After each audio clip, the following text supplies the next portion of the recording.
going back to the educational aspect of things, you said you do have a degree and you could get plenty of great jobs with the degree you have. Yes. So would you say that in becoming an entrepreneur, is that degree just a piece of paper or is it necessary? I am in a weird place with that because I think the college experience, a lot of, if you can, I think it's a great experience. It does mature you. Yeah, I think it's one of those experiences that you kind of like, you really can't buy it. Like, you know what I mean? Like, it's something I feel like everybody should have. However, the price tag that comes with the experience of college, I don't think it's necessary. I've learned that being a business owner, being an entrepreneur, it takes skill, talent, and a blessed brain is what I call it. Because entrepreneurs, I know me, I'm constantly coming up with ideas. Constantly, my head is always moving, ideas, plans, projects. But I don't think the educational piece is necessary. It just depends because on what school you want. isn't for everyone, honestly. It's another one of society's boxes that they try to and I think build around our us. parents too, and just the way that life was and the way that life is now. The world's changing. Everything has shifted. The truth of the matter is, once you do find your talent, right, and you do find your passion, that's what you want to get educated in, and there's resources for that. I mean, even for me as a nail technician, I do continuing education every year. I mean, I take classes all over the place, all over the country. There's always something to learn in your craft. So as long as you can hone in on what you want to do and you love to do, that's when the education comes in. Going out and spending 60, 70, getting yourself in all this debt to have a piece of paper that can't really help you unless you know it can help you, I don't really think it's necessary. There's only one profession I can think about that if you graduate from college, you're guaranteed a job. What do you think that is? The medical field, a doctor. Nope. A nurse. Nope. If you go to school, if you go to get your 4-year, you're not going to be a doctor. You're right. It's a teacher.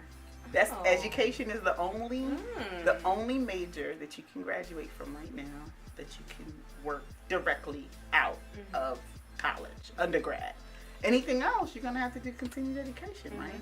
So you got to know where you stand. If you're going to get an art degree, what are you going to do with that? Now you got to hone in on your specification on what part of art you want to do. You want to act, you want to sing, you want to do music, you want to draw. I mean, there's so many parts to it. So knowing what part of education you need and just honing in on what your skill is first, and then you can focus on the specification. People may see entrepreneurship as a very selfish lifestyle, and you really have to have this tunnel vision. You don't have time for distractions. Right. So do you feel as though once you started to build on your boss lifestyle, you began to lose friends? Right now, my relationship aspect like is really interesting. I have lost a lot of friends. I actually had a friend tell me that she was upset with me because I couldn't make it to some of her events, like birthday parties and stuff. And I'm like, it's on a Saturday. I gotta work. And she was like, well, and plus, it's the worst part is it take you 9 to 5, 5 business days to get back to me in a text. And I'm like, oh, okay, girl. I didn't know that, my business was your burden to carry. It's my burden to bear. This is my business. And so I've lost a lot of friends because of my lifestyle. As far as like being in a relationship goes, I noticed that men were really intimidated by me. One of the guys I dated, actually, not the last day, a few guys, actually every guy I've dated in the past like year or two, they're all like looking at what I have, not looking at who I am as a person. And that's been like really frustrating because I'm just like, I'm good. Like, it's fine. You can, we can grow and build and do all that together. You don't have to be someone you're not to hold up to me. It's fine. Because you're still a human being. Yeah, I'm still me. I still, just because I have these things don't mean anything to me even because I know that without me, this doesn't work. The craziest part about being an entrepreneur relationship for me is that I don't need a man to do anything for me. I need a man for simply comfort, just someone to be there. You know what I mean? Because entrepreneurship kind of builds this alpha woman, and the alpha woman really intimidates men because they feel as though she can provide for herself, not knowing that all I really need you for is the comfort and the support. Now don't get it twisted. You can't be a bum. You can, you can pay some bills or whatever, but that's not what I need for that. We want a man to be a man. And I think a lot of times those lines get blurred and men feel intimidated. I don't even know why. I think it's really strange.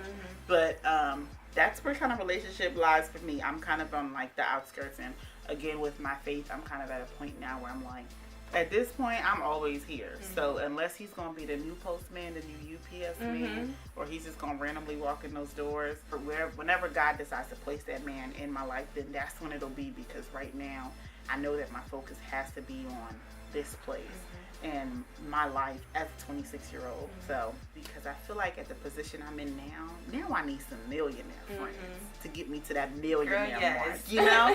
Or a hundredaire. Maybe I'm a hundredaire. We'll call it that. Amen. But I'm trying to get to the next level. And so I am, you know, seeking those type of people with that type of knowledge. And what I've learned is, as smart as you want to be, and as much as you know, there's still so much more out there. It only takes one or two people to believe in you to take you to a success that you may never even have thought for yourself. So how long have you been in the state of Delaware? So Delaware's home. I was only in Atlanta for a year and a half. Okay. So you went to school, high school and everything here? Yeah, I went to Howard High. Oh, okay. So Delaware is home, and I was only in Atlanta for a year and a half. So the business, though, has been here for 2 years. Actually, 2.5. It'll be 3 years in November of this year. Do you feel as though there's a shift happening in the state of Delaware as far as businesses go? Because we've been hearing a lot about a shift.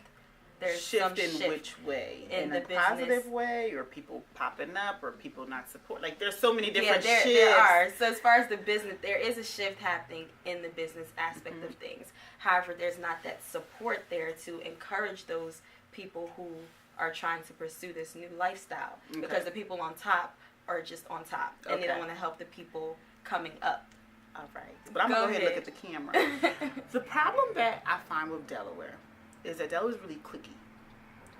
And I feel sad because even for being at the level that I am and being the only nail tech at my level here, I feel like every black entrepreneur should be in here. Every woman supporting me, and as I would support them.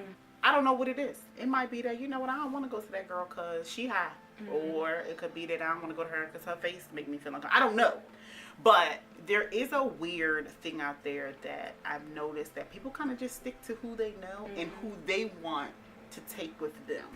It's no real like reaching out and helping this person or helping that person. Would I love to have the support of other women? Would I love to have the collaboration of black women who are doing amazing things in Delaware? Of course. But am I going to lose who I am to try to form a relationship that may not be there? I've actually been thinking about this all week, that I was kind of sad because I had an event here yesterday and the turnout was not what I expected it to be.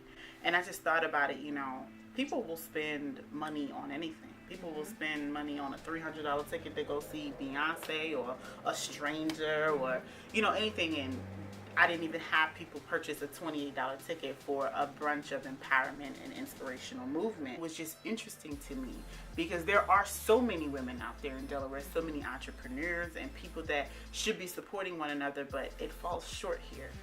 And now I have to take my business and myself to another level where I don't need them to support me. And that sucks, right? Because it shouldn't be that way. You should be able to talk to those people that are doing different things and collab. And like I said, it's not that it's not happening. It's just happening with who they want it to happen with, which you can't really be mad at that either, right? Because people choose even who with they that, want to be it's around. still barely happening. You're right. Like I said, it's really strange, you know, and I've tried to kind of go out there and promote, you know, ask people to come along or whatever. And people see me all the time in the street like, oh girl, I'm gonna come to your shop. And I'm like, oh, well, it's been there for 2 years. I mean, you can come.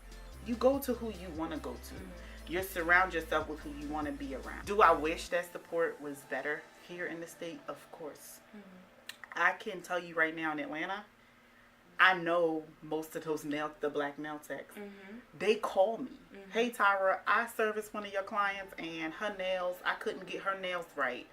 And I'm like, okay, girl, let me tell you what I do, or let me share with you. See, and that's why a lot of people want to move into cities like Atlanta or New York or DC, because that support just it's isn't just here. I'm telling. And even in Atlanta, I call it the land of the thieves because everybody is hustling. You know what I mean? And some people, you like, girl, what's your title? You know, they made up this fancy title for nothing. But what I love about Atlanta is it doesn't matter who you are. Of course, there's always gonna be the cattiness and the cookiness, but it's you can DM another nail tech or another and be like, hey, girl, let's do this, and it's not any malice behind it. And I think in Delaware, you kind of got to watch who you talk to because you don't know what they saying and you don't know what they feeling, and it's just like that's so strange because for such a small space, it should be a little bit more close. Small businesses have so much to offer Delaware, but unfortunately the people here are small-minded, and it's hard to break that mold because,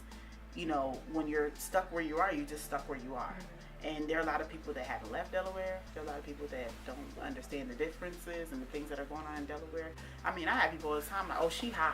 She overrated. Why her bling nail $35 for the pair? Well, I use real genuine Swarovski crystals. I take my time. So actually, I don't run any specials. I don't have discounts. I don't give discounts. My price is my price. I believe that discounts and deals, when you're especially a small business owner, you should never have them.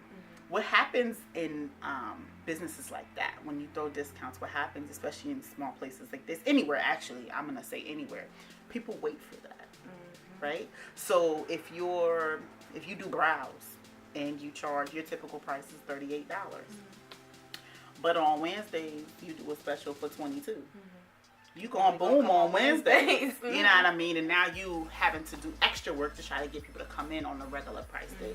So I always encourage my entrepreneurs and my friends that are doing business, I always say, know your worth. Because knowing your worth is like what's going to take you on a whole nother level.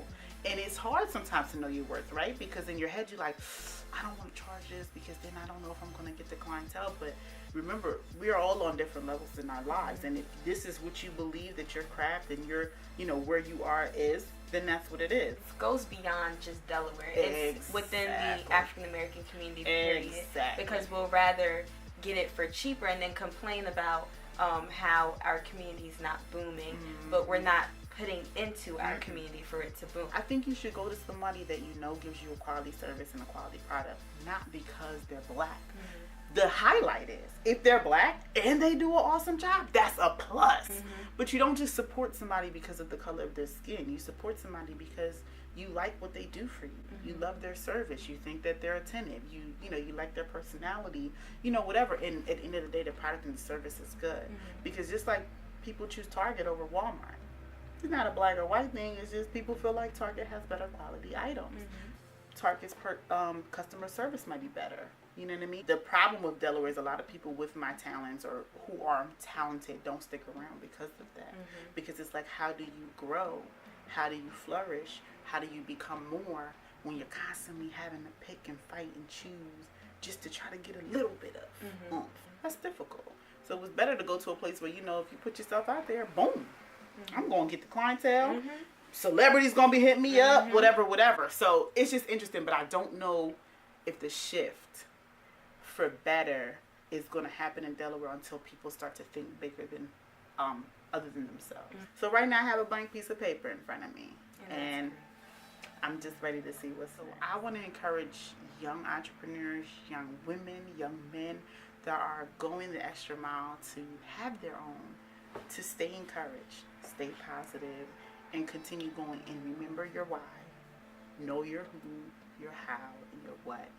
And just keep going, because at the end of the day, you never know where things will take you. And if you want to work with somebody, just do it. You get a no, it's okay. Get back up. It's all right. You know what I mean? Don't be discouraged. Don't let it turn you off. You'll fall short, and you will forget your why. You'll forget your who, and you'll forget your how. And I just want to encourage people to continue to just prosper, continue to fly, continue to grow and believe in yourself. Thank you so much for that. And like we always say, your dreams are valid, and don't let anyone tell you anything other than that. Once again, thank you so much, Tahra. Thank you. And can you tell the people where they can find Artistry Salon? Well, Artistry Salon Studio is located at 3700 Old Capitol Trail in Wilmington, Delaware. You can find us on Instagram at Artistry Salon Studio, and we have an awesome website, www.artistrysalonstudio.com. We look forward to seeing you. Bye.